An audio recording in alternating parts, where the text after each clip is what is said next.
So what are the risks which impact a trader, an investor and a speculator, right? All of them are affected by what? First is leverage.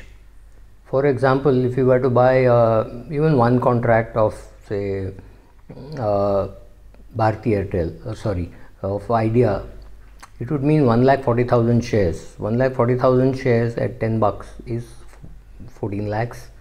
That is the size, right? So forget what margins you pay, but a 10% fall can mean you can lose 1.5 lakhs. So are you ready for that kind of a leverage or are you not? Can you go and borrow money and buy shares? Yes, by all means. My banker will come to your house to give you money of loan against shares. He'll give as much money as you want. The question is, can you leverage? Do you know what it is to do responsible leveraging? When you see a Rakesh Jhunjhunwala do a leverage, do you think you have that kind of discipline and ability to leverage the way they do? If you don't have the discipline, if you don't have that, then leverage is just not there for you.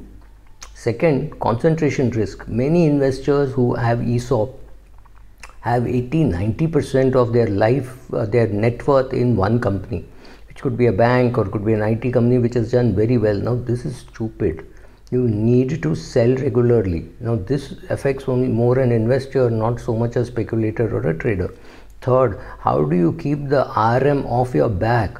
The relationship managers of a big brokerage backed by a bank, there are few of them, have ripped apart many clients. Now this combination of the client's greed and client not being able to understand. I talk to many RMs and talk to them regularly, and we laugh at people, the way they commit, the way they lose money. This is not funny. It is very, very dangerous.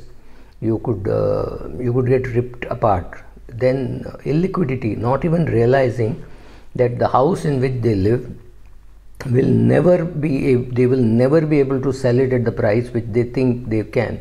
Like a friend of mine was trying to sell a house. He thought he will get 3 crores for it.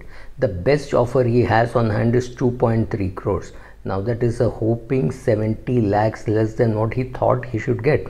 He's not bought it at this price. He's bought it at maybe 80-90 lakhs, but then you take the interest and all that, maybe it comes to about 1.5 crores. So it's not that 2.3 is too bad, but he feels cheated. He thinks he should get 3 because somebody told him that he could get 3 for the house. This is ridiculous. Please understand, the markets are illiquid. This is not a market in which you should do any distress sale. Yes, if you're selling equity A to buy equity B, that is your switching opportunity. So it's not selling.